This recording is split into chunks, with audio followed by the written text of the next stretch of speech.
Good morning. I'm Victoria Savage, Nurse Savage on your side, your wisdom guided oracle. And it's a beautiful spring morning here. Had a wonderful weekend, and I hope you did as well. Actually, I had an event this weekend on Saturday that left me a bit unsettled. Very much my ego was involved, and it took a while for me to release that energy of embarrassment, of disappointment.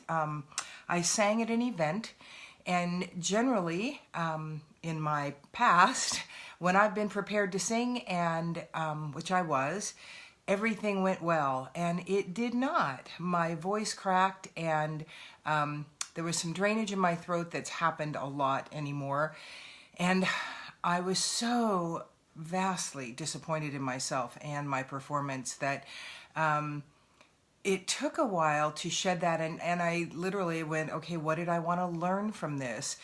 And what I already kind of knew was that there was a lot of ego involved in my ability to sing, and I have a pretty fair voice. It's not anything earth-shattering, but it's a pretty decent one, and haven't figured out the whole lesson, except that I do believe that that part of my life is past, and I do know there was some grief in that, because singing was my very earliest passion as a very, very young girl. That's all I wanted to do, and for many reasons I never believed it was something I could pursue. Good morning, Lindy. I haven't seen you in so long.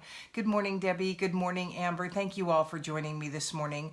I hope you had a great weekend. I hope for those of us who were mothers, our mothers, that it was wonderful. I do know several of us out there have lost children, and so this weekend was painful for them, and I just ask you all, send them love blanketly, whoever has lost a child, because that's, in my opinion, the worst thing that can happen to us. So at any rate, Saturday was a rough day for me. I needed to work through some of the grief and some of the disappointment and what it meant for the ego, because I'm pretty sure nobody felt near as bad about it in that event, because it wasn't horrible, but in my opinion it was horrible, and I certainly don't want to be repeating performances like that, and I truly believe that that part of my life is done, and other than maybe singing around the campfire a little bit, I probably won't be doing much of that in public again. So let's see, on that note, how this week is going to start for us, what the universe has, and how we might be able to adjust and play more powerfully in this week. That's my word for this year, power. Standing in my power, owning my power, exercising my power to create more of what I want and less of what I'm not enjoying. So one of the ways we do that is by daydreaming on what it is we want to focus on, what we want to make happen. And so, let's see. Let's see what the first card says. Well, man holding a heart. This can be lots of things. It can be romantic. It can be the message to remember who we are and the love we have available to us, regardless of what's going on in our life. Remember that love and feeling love is something we absolutely can generate in ourselves, and the more we do that, the closer, the higher vibration we're in, closer to love and less out of fear and disappointment and angst and all of that I experienced on Saturday. I did use my Pure Love and Joy tool, and it did help, and there was just a lot of thought that had to go in. When I came home, the event was in the morning, I went out to my garden, I planted flowers, and for me that's very therapeutic to get out there with nature and Mother Earth and ground and just allow the energy of the earth to work with me at that point. And for me that's always helpful. So know that love is always available to us. It does not need to come from an outside source. In fact, it is far more powerful if we're using the love we have inside, shedding it on the world, and allowing the divine love to grow in us. Michael says it's time to leave this unhealthy situation. So if any of you are out there considering a change, Or if you've been beating the heck out of yourself, which we can at any given time, like I was after I finished singing that morning, it's time to be done with that. There is no upside in staying where we're limited, staying where we're browbeaten, staying where we are powerless in a situation. We have the choice. Every night now, I go to bed and I say to myself, I am the creator of my reality, and I like that. And that really is the last statement I make before I go to bed, so that as my mind shuts down and my spirit takes over, I will be creating more and more of what is comfortable in my life, what is joyous, what is powerful, and less of the victim mentality and powerlessness. Victimhood really is powerlessness.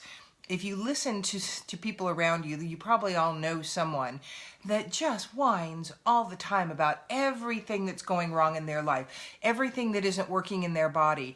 You offer them some solutions and they absolutely don't want it. They want to stay in victimhood.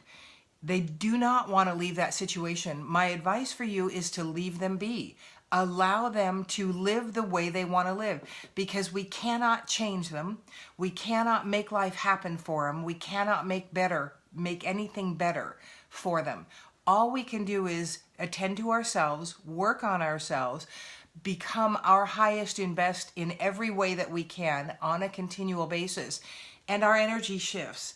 When our energy shifts, those around us shift too.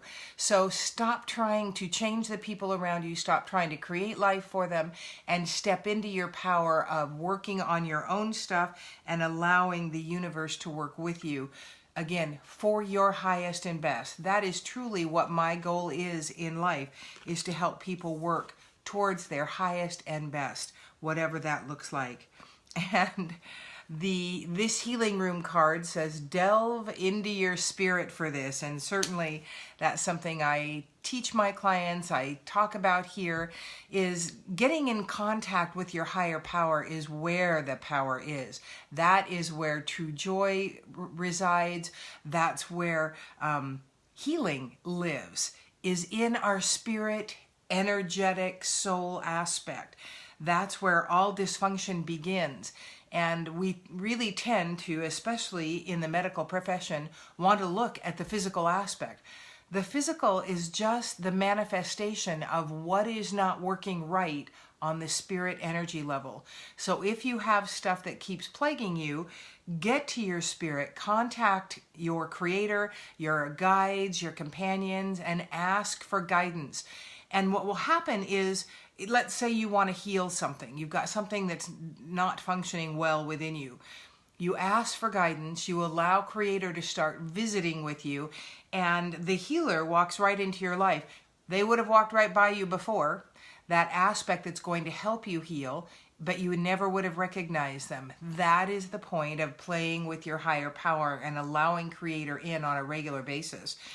So shed unhealthy situations, walk away from the unhealthy people that are keeping you limited in life, and stop trying to change them, save them, make them happy, create a life for them, because it's not going to happen through you.